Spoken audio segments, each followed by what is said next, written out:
Hamas के सियासी wing के सरबराह इस्माइल हानिया तेहरान में शहीद हो गए हैं। मैं हैरान हूँ कि आखिर ऐसा हो कैसे किया। अल्लाह तौबा, अल्लाह तौबा।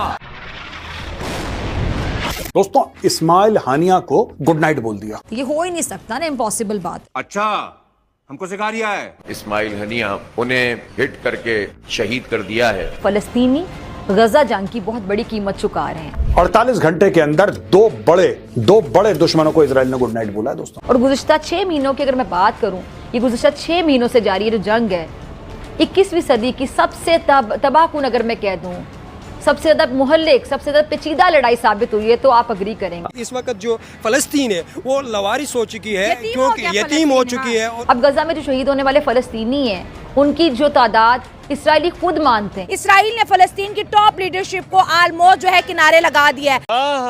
इस्माइल हानिया के अपने खानदान के तकरीबन 60 अफराद शहीद हो चुके हैं। यानी इंडिया यूएसए की प्री प्लान है फलस्तीन को खत्म करना। ये मुस्लिम कंट्री के लिए एक मैसेज है। आपका भी नंबर आ सकता है फलस्तीन की तरह। हाँ भाई हाँ। किसी मुसलमान मुल्क की गैरत नहीं जागी जो इस बर्बरियत को रोकने के लिए कुछ करता। बस मुजम्मत पे मुरम्मत करने के लिए कोई आगे नहीं आया। अरे बस कर, रुलाएगा क्या? इसराइल में इंसानियत का कत्ल हो रहा है और फलस्तीन में इंसानियत का कत्ल हो रहा है, कोई आवाज उठाए ना। हलाकतों, जख्मियों, नकल मकानी, ये क्या है? नकल मकानी बमबारी से हुई जो तबाही है, उसके अगर अदादो शुमार में डिस्कस करूं, उस पर अगर नजर डालें तो ये जंग नहीं बल्कि फलस्तीनियों की बाकायदा नस्ल कुशी दिखाई देती है। जो इतने बड़े फलस्तीन और ये इसराइल जंग चल रही है, अगर मोदी साहब इसमें इन्वॉल्व हो जाए तो मेरा ख्याल है कि वो इसको जंग बंदी को करवा सकते हैं। ऐसा तो सोचने का सवाल ही नहीं उठता था। जो फलस्तीनियों की बाकायदा नस्ल कुशी हो रही है, इसमें भी मोदी सरकार की इसराइल को मुकम्मल मदद कह लें, हिमायत हासिल है। तू क्यों रो रहा है? तेरी माँ मर गई है। इस वक्त जो फलस्तीन है वो लवारिस हो चुकी है, क्योंकि यतीम हो चुकी है। और इसके कोई अभी तक देखा जाए तो पूरी वर्ल्ड में फलस्तीन के नारे लग रहे हैं इस वक्त। पहले तो कोई आवाज ही नहीं उठा रहा था। पूरे वर्ल्ड में फलस्तीन के नारे लग रहे हैं। पूरे वर्ल्ड में फलस्तीन के नारे लग रहे हैं कि इनके ऊपर जुल्म हो रहा है। उस जुल्म के खिलाफ अभी सिर्फ जुल्म हो रहा है, सुन रहे हैं और कोई अमल नहीं हो रहा है। वर्ल्ड के बड़े बड़े मेजर पावर्स हैं, अमेरिका है, यूएसएसआर है और रशिया है, चाइना है, इन लोगों ने सिर्फ ट्वीट किया हुआ है, कोई अमली इकदाम नहीं करते हैं। तो हम मुस्लिम उम्मा हम ये रिक्वेस्ट करते हैं कि फ़लस्तीन के ऊपर जुल्म को रोका जाए। और ये इनके जो चीफ हैं, हमास के जो चीफ है, बेरूत चीफ को भी मारा गया 48 घंटों के अंदर, और इस्माइल हानिया को भी मारा गया। और ये सबसे बड़ा मिडिल ईस्ट और एशिया सब के लिए बड़ा इम्प्लीकेशन होने वाले इसके।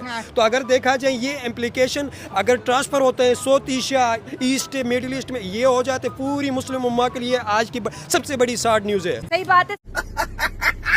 और इस्माइल हानिया खुद कहते हैं कि इस जंग में जितनी कुर्बानी उनके खानदान ने दी है, यानी उनके खानदान का ब्लड शेड भी, खून भी इसके अंदर शामिल है। सबसे बड़ी सैड न्यूज होने के साथ अगर हम इस्माइल हानिया की बात करें तो 1 महीने पहले उनके 3 जवान बेटों को भी जो है गहरी नींद सुला दिया गया। आज इनकी बारी थी। हानिया के 10 अप्रैल को हानिया के बेटों को फड़का दी। ठीक है जी। इसके 3 बेटे हाजिम, आमिर और मोहम्मद, ये गाड़ी में जा रहे थे, ऊपर से मारा रॉकेट, थैंक यू बोल दिया। इसका पूरा खानदान साफ। अप्रैल में वो गए, 31 जुलाई, बेचारा जुलाई की सैलरी 1 तारीख को नहीं ले पाया, 31 जुलाई को उसको थैंक यू बोल दिया। और कह रहे हैं कि ये इसराइल फलस्तीन की जंग जो है खत्म होने वाली है, क्योंकि इसराइल ने ऑलमोस्ट तमाम फलस्तीन की सियासी लीडरशिप हो या वो थोड़ी इस्लामी टच ऑफ के साथ हो, सबको जो है खत्म कर दिया। लेकिन अमेरिका और इंडिया इस वक्त इसराइल को सपोर्ट करें। इंडिया की जानिब से ट्वीट की जा रही है कि ये जो इसराइल का जो कदम था, इसमें हम इसराइल को सपोर्ट करते हैं। ये अवाम की जानिब से मैं बात कर रही हूँ कि इंडियन अवाम के अंदर खुशी देखी जा रही है। लेकिन दूसरी तरफ फ़लस्तीन लरज़ रहा है। फ़लस्तीन जो है अब उसको सपोर्ट करने वाला कोई नहीं है। ईरान जंग की धमकियाँ लगा रहा है। तो इस खित्ते में होने क्या जा रहा है? क्या देखें, ये जो चल रहा है, ये स्मार्ट अमेरिका और इंडिया के प्लान तो नहीं चल रहा। अगर चल रहा है तो देखें, इस्माइल जो हमारे इब्राहिम रसानी आए थे, ईरान के प्रेसिडेंट, इब्राहिम रईसी को भी हेलीकॉप्टर क्रैशिंग पे गायब कर दिया गया। और अभी ये रिसेंटली 24 आवर्स में 2 बड़े सुप्रीम लीडर्स यानी कि फ़लस्तीन के टॉप लीडर चुन चुन को उठा के इनको मतलब गहरी नींद सुला दिया गया। और ये पहली बार नहीं हुआ कि ईरान की सरजमीन पर हमास के लीडर्स को शहीद किया गया हो। 2004 में क्या हुआ सबके सामने, और 2004 में जो हमास के सरबराह को शहीद किया गया था वो तो खुद कहते थे कि नेचुरल डेथ पर मैं किसी अपाची हेलीकॉप्टर पर आए हुए किसी शख्स की जानिब से शहीद किए जाने को तरजीह दूंगा। अब इस्माइल और फिर न्यूक्लियर साइंटिस्ट जो है, ईरान के अपने न्यूक्लियर साइंटिस्ट जो है, जिस अंदाज में पहले टारगेट किए गए हैं वो भी सबके सामने है। इनके ऊपर देखें हमारे मुस्लिम उम्मा सिर्फ ट्वीट करते हैं, और इंडिया देखें, अमेरिका देखें और रशिया देखें, ये किस तरह के वो अब देखें देखें ज़बानी तो हम कहते हैं कि हमारे की जंग खत्म हुई इसराइल और फ़लस्तीन की, ये ख़त्म नहीं हुई, ये प्री प्लान के तो इनके टॉप लीडर्स को चुन चुन कर गहरी नींद सुलाई जाती है। और मुस्लिम उम्मा सिर्फ ज़बानी और स्पीच ट्वीट ये नहीं चलेगा, अगर करना है तो स्टैंड ले और इसके मुस्लिम उम्मा के साथ खड़े हो। और ईरान के जो अभी स्टेटमेंट दिया, ट्वीट किया आयतुल्लाह ख़मीनी ये ट्वीट किया, इस ट्वीट के ऊपर वो खड़ा रहे, ये छोटी में बड़ी बात न करें, अगर वो करते हैं तो इसको ऊपर पूरा स्टांस ले। इस्माइल हानिया ये पहले भी हमास के साथ, ये जो हमास ने फायर खोला, खास तौर पर ये जो ऑपरेशन जारी शुरू हुआ, इसके बाद से इस्माइल हानिया के अपने खानदान के तकरीबन 60 अफराद शहीद हो चुके हैं। यानी जून से लेके अब तक, गुज़श्ता साल जून से लेके अब तक 60 अफराद शहीद हुए हैं। और रवा बरस अप्रैल में इस्माइल हानिया के 3 जवां साला बेटे भी शहीद कर दिए गए थे, और इस्माइल हानिया के जो ग्रैंड सन्स हैं, यानी पोते भी और पोतियां भी, वो भी शहीद कर दिए गए थे। एक मुस्लिम उम्मत जो है वो एक पूरे जिस्म की मानद है, तो अगर जिस्म के